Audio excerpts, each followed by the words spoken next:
Hello friends, कैसे हो आप सब। उम्मीद करती हूँ कि आप सब लोग बहुत अच्छे होंगे। अन्नपूर्णा दिव्य चैनल में एक बार फिर से मैं दिव्या आप लोगों का बहुत बहुत स्वागत करती हूँ। दोस्तों, आज के वीडियो में हम लोग एक कहानी को सुनेंगे। उम्मीद है कि ये कहानी आप लोगों को जरूर पसंद आएगी। कहानी थोड़ी सी भी पसंद आए तो वीडियो को लाइक शेयर कीजिएगा। चैनल पे पहली बार विजिट कर रहे हैं तो अन्नपूर्णा दिव्य चैनल को सब्सक्राइब कीजिएगा और इस कहानी को ज्यादा से ज्यादा शेयर कीजिएगा। तो चलिए फिर शुरू करते हैं। आशी बेटा, ये दूध पी ले, दूध पीने से ताकत आती। अब मुंह मत बना दादी, मुझे बिल्कुल भी दूध पसंद नहीं और अब मैं बच्ची नहीं बड़ी हो गई, आशी ने कहा। सुजाता जी हंसने लगी। कितनी भी बड़ी हो जाए मेरे लिए तो मेरी छोटी सी आशी रहेगी और तू अभी 14 साल की ही तो हुई है, कौन सी ज्यादा बड़ी हुई। अब दूध पी ले वरना मैं रूठ जाऊंगी, उन्होंने बनावटी गुस्से में कहा। ये सुनते ही आशी सहम गई। नहीं नहीं दादी, आप मत रूठना, मैं आपसे बहुत प्यार करती हूँ। आप रूठ जाएंगे तो मैं किससे बात करूंगी, मम्मी पापा भी मुझसे ज्यादा बात नहीं करते। और सुजाता जी से लिपट गई। उन्होंने आशी के बालों को सहलाया, गालों को पुचकारा और दूध पिला दिया। अच्छा, तू अपना होमवर्क कर ले, फिर शाम को मेरे साथ पार्क चलना। और वे रसोई में चली गई। रसोई में जाकर उन्होंने खाने की तैयारी शुरू कर दी, क्योंकि शाम को पार्क सैर के लिए जाती हैं और आकर फिर उनसे खाने की तैयारी नहीं होती। अंजलि और अंशुल भी रात को आते ही खाना खाते हैं। दोनों ही वर्किंग हैं तो अपने घर और बच्ची को ज्यादा समय नहीं दे पाते। सुजाता जी के एक बेटा बहू दोनों ही वर्किंग है। उनकी शादी को जब 3 साल हो गए तो उन्होंने कहा था कि अब तो बच्चा कर लो ताकि परिवार आगे बढ़ सके। पर अंजलि माँ बनने को तैयार नहीं थी। उसे अपना करियर प्यारा था, क्योंकि माँ बनने से लेकर बच्चे को जन्म देने सबके लिए उसे ही समझौते करने थे। इसके लिए वो तैयार नहीं थी। अंशुल भी टाल मटोल ही कर रहा था। सुजाता जी ने समझाया कि बच्चा तो दोनों के लिए जरूरी, ये तुम दोनों इतना कमा रहे तो ये किसके काम आएगा, बुढ़ापे में अकेले रह जाओगे, अपना खून अपना ही होता है। अंशुल ने फिर हामी में गर्दन हिला दी। करीब साल भर बाद अंजलि ने प्यारी सी बेटी को जन्म दिया। उसे कंपनी की तरफ से मैटरनिटी लीव भी मिल गया। शुरुआती 6 महीने तो यूं निकल गए, पर अब उसे ऑफिस जाना था। एक रात जब सब खाना खा रहे थे तो अंजलि ने फैसला सुना दिया कि वो सोमवार से काम पर जाएगी। ये सुनते ही सुजाता जी ने कहा, लेकिन अभी तो आशी तुम्हारा दूध पीती है, ये दूध पीती बच्ची कैसी रहेगी। तुम 2-3 साल के लिए काम क्यों नहीं छोड़ देती। वैसे भी अंशुल अच्छा कमा रहा है, घर तो आराम से चल जाएगा। मैं इस तरह घर पर नहीं बैठ सकती। फिर आप ही बच्चा बच्चा कर रही थी तो आप ही पालो और आज से आपके पास ही सुलाना। रात भर जाग कर मेरी नींद खराब कर देती और दूध का क्या है, बोतल से पिला देना। वैसे भी 6 महीने की हो गई, ऊपर का खाना भी दे सकते। अंजलि ने कुछ नहीं सुना, बस उसने अपना फैसला सुना दिया। सुजाता जी रोती भी लगती अपनी पोती को पुचकारती रही। अब अंजलि अपने ऑफिस के काम में व्यस्त रहने लगी और सुजाता जी अपनी पोती की परवरिश में लग गई। अंजलि काम के सिलसिले में आशी से दूर होती गई और सुजाता जी और आशी के बीच जुड़ाव होने लगा। जब आशी ने अपना पहला कदम रखा, वो चलने लगी तो उसने अपनी दादी को नन्हे नन्हे कदमों से चलकर थामा। जब उसने बोलना सीखा तो वो पहला शब्द दादी के कानों में रस खोल गया। वो ऊपर के दूध और दादी के लाड़ प्यार में पलने लगी। कभी अंजलि उसे गोद में लेना भी चाहती तो दौड़कर अपनी दादी की गोदी में सिमट जाती थी। कुछ साल बाद अंजलि का कंपनी में प्रमोशन हो गया और वो पहले से ज्यादा व्यस्त रहने लगी। अब आशी भी स्कूल जाने लगी थी। सुजाता जी उसे तैयार करती, उसके लिए टिफिन बनाती, उसके साथ खेलती थी, उसको खाना खिलाती थी। शाम को पार्क की सैर करवानों को ले जाती थी। रात को उसके लिए लोरियां गाती तो कभी चांद तारों और परियों की कहानी सुनाती थी। सुजाता जी और आशी की अपनी ही एक दुनिया थी जिसमें प्यार और बस प्यार ही था। एक दिन रविवार को अंजलि घर पर थी। उसने आशी से उसके स्कूल और होमवर्क के लिए पूछा तो आशी ने कुछ जवाब नहीं दिया। उसने आशी की कॉपी चेक करी तो उसमें कम नंबर थे और कई जगह गलतियां भी थी। ये देखकर वो अपने गुस्से पर काबू नहीं रख सकी और अंशुल से बोली, देख लो तुम्हारी माँ के लाड़ प्यार ने मेरी बच्ची को बिगाड़ दिया है। इसके टेस्ट में कितने कम नंबर आए और होमवर्क भी पूरा नहीं है। हमसे कहा बच्चा कर लो और मैं पाल लूंगी। ये देखो कैसे बच्चे को पाल रही। मैं तो इस लड़की से और तुम्हारी माँ से परेशान हो गई हूँ। और वो कदम पटकते हुए अंदर चली गई। हमेशा की तरह अपनी बात बोल गई और आशी की कोई बात नहीं सुनी।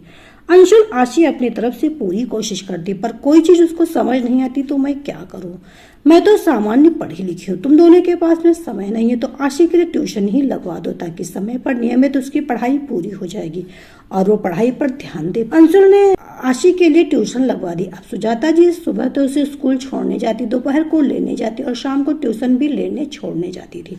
वे आशी की पढ़ाई, उसके खाने पीने का पूरा ख्याल रखती थी। आशी के लिए उसकी दुनिया उसकी दादी ही थी। वो स्कूल से आते ही स्कूल की सारी बातें बताती थी। दोनों दादी पोती दिन भर बातें किया करते और जब जब अंशुल और अंजलि घर आते तो एक सन्नाटा सब पसर जाता था। कहने को दोनों घर पर होते थे, लेकिन उनके फोन कॉल, लैपटॉप पर मीटिंग चलती रहती थी और उस समय उनको कोई आवाज नहीं चाहिए। ट्यूशन में पढ़कर अब आशी अच्छे नंबर लाने लगी थी। उसकी पेरेंट्स टीचर मीटिंग में भी सुजाता जी ही चाहती थी। सब टीचर उन्हें जानने लगे थे। अब आशी थोड़ी और बड़ी हो गई, वो अपनी दादी के बहुत करीब होती जा रही थी। उसकी 9वीं कक्षा का परिणाम है तो बहुत खुश थी। उसने स्कूल की सभी 9वीं कक्षाओं में सबसे ज्यादा नंबर हासिल किए थे। स्कूल के वार्षिक समारोह में भी वो पुरस्कार लेने सपरिवार गई थी। उसका नाम भी स्टेज पर पुकारा गया और अंजलि और अंशुल इसलिए भी स्कूल गए थे क्योंकि पेरेंट्स के हाथों ही पुरस्कार मिलने वाले थे। जब स्टेज पर आशी का नाम पुकारा गया तो वो मुस्कुराती ही गई और बोली, ये पुरस्कार मैं अपनी दादी के हाथों से लेना चाहती हूँ। आज उनकी वजह से मैंने ये सफलता हासिल की है। अंजलि और अंशुल अपनी कुर्सी से उठते उठते वापस बैठ गए। अंजलि को मन ही मन गुस्सा आ रहा था। उसे लग रहा था आज सबके सामने बेटी ने उनका अपमान कर दिया। सुजाता जी ने अपनी पोती को गर्व के साथ पुरस्कार दिया। अंजलि ने घर आते घर को सिर पर उठा लिया। आशी, तुझे शर्म नहीं आती? सबके बीच हमारा अपमान कर दिया। हम तो सिर्फ तेरे लिए मीटिंग छोड़ कर आए थे। कोई बेटी अपने मम्मी पापा के साथ ऐसा करती है क्या? आज अपमान से हमारी नजरें झुक गईं। ये सब तेरी दादी की वजह से हुआ। जाने तुझ पर इन्होंने कौन सा जादू करवा दिया। तभी आशी गुस्से में बोलती, मम्मी आपने मुझे जन्म देने के अलावा किया ही क्या? आप नहीं आती तो भी मुझे तो पुरस्कार मिल ही जाता और आप मेरे लिए नहीं अपने नाम के लिए स्कूल आई थी। मैं आज जो कुछ भी हूँ सिर्फ दादी की वजह से। इन्होंने मेरी अच्छे से परवरिश की है। ये सुनकर अंजलि आशी को एक थप्पड़ मार देती। अच्छे से दिख रहा कैसी परवरिश की, बड़ों के आगे ऐसे बोलते, कोई शर्म या लिहाज भी है? आज से तुम अपनी दादी से दूर ही रहोगी, बात भी नहीं करोगी। इनकी संगत में रहकर तो तू न जाने आगे कौन कौन सी कुल खिलाएगी। अगर तूने मेरी बात नहीं मानी तो मैं इनको वृद्धाश्रम भेज दूंगी। फिर देखते ये दादी पोती का प्यार कितना दिखता है। ये सुनते ही आशी सहम गई। नहीं मम्मी, आप दादी को कहीं नहीं भेजी। दादी इसी घर में रहेंगी, मेरे साथ रहेंगी। मैं उनसे दूर नहीं रह सकती। मेरी वजह से वो वृद्धाश्रम जाए ये मैं होने नहीं दूंगी। मैं उन्हें अकेले नहीं छोड़ सकती। आप जैसा कहेंगी मैं वैसा ही करूंगी। आशी शुभक कर रोने लगी। तभी उसकी दादी अंदर कमरे से आई। मेरी लाडली बिटिया को क्या हो गया और ऐसे क्यों रो रही? किसी ने कुछ कहा क्या? पर आशी कुछ नहीं बोली और अपने कमरे में चली गई। उसने अंदर से दरवाजा बंद कर लिया। थोड़ी देर बाद दादी दूध लेकर पहुंची। आशी दूध पी ले। आशी ने चुपचाप दूध पिया, गिलास दिया और दरवाजा बंद कर लिया। सुजाता जी को कुछ समझ नहीं आया, आखिर आशी ऐसा क्यों कर रही। रात को भी उसने बिना ना नुकुर के चुपचाप से खाना खा लिया। उसने अपनी ही दादी से दूरियां बना ली थी, पर इसका असर उसके तन मन दोनों पे दिखने लगा। वो घंटों अकेले बैठकर सोचती रहती। अब स्कूल से आती दादी से कोई बात शेयर नहीं करती थी, मन ही मन रोती रहती थी, घुटती रहती थी और इस तरह वो बीमार पड़ गई। अब उसने बोलना हंसना सब छोड़ दिया। घर का माहौल ही बदल गया।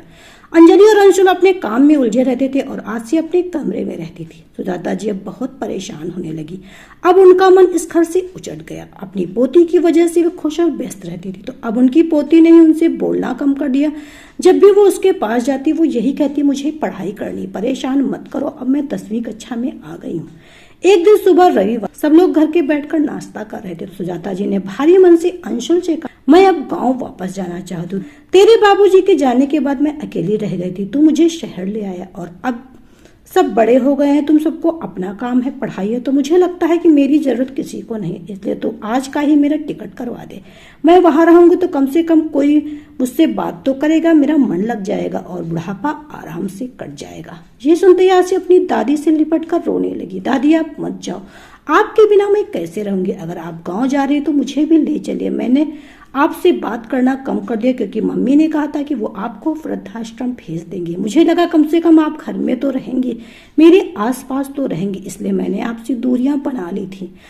पर आपको पता नहीं मैं रोज कितना रोती हूँ। आप भी दुखी रहती हैं, पर क्या फर्क पड़ा, मैं रोती हूँ तो मेरी मम्मी तो इससे खुश रहती है। ये कहकर आशी रोने लगी और सुजाता जी को उसने कसकर पकड़ लिया। ये देखकर अंशुल को भी आश्चर्य हुआ। उसने अंजलि को फटकारा, मुझे तुमसे ये उम्मीद नहीं थी। मेरी माँ ने अपने बच्चे को पाला, संस्कार दिया, समय दिया, प्यार दुलार दिया, जिसे देने का समय तुम्हारे पास कभी था ही नहीं, जिसकी वजह से तुम नौकरी कर पाई और तुम इतनी अच्छी पोजीशन तक पहुंच पाई। यह सुनकर अंजलि को भी ग्लानि महसूस हुई। उसने अपने अहम के लिए दादी पोती को एक दूसरे से दूर कर दिया। उसकी बच्ची अपनी दादी के साथ में कितनी खुश थी और आज उसी की धमकी की वजह से उसकी बेटी के चेहरे से मुस्कान गायब हो गई थी। उसके घर में सन्नाटा सा पसरा रहता था। सुजाता ही जी तो थी जो आशी को संभाल लेती, वरना उसे तो अपने काम से ही फुर्सत नहीं मिलती। अंजलि ने अपनी रोती हुई बेटी को बाहों में भरा और उसे चुप करा दिया। आशी, दादी कहीं नहीं जा रही, वो हमेशा तेरे साथ रहेंगी और मैं उन्हें कहीं नहीं भेजूं, कहीं भी नहीं, कभी भी नहीं। आशी ने अपने आंसू पोंछे अपनी दादी से लिपट गई। आज वो महीनों बाद मुस्कुराई। उसकी हंसी देखकर अंशुल और अंजलि के चेहरे भी खिल गए।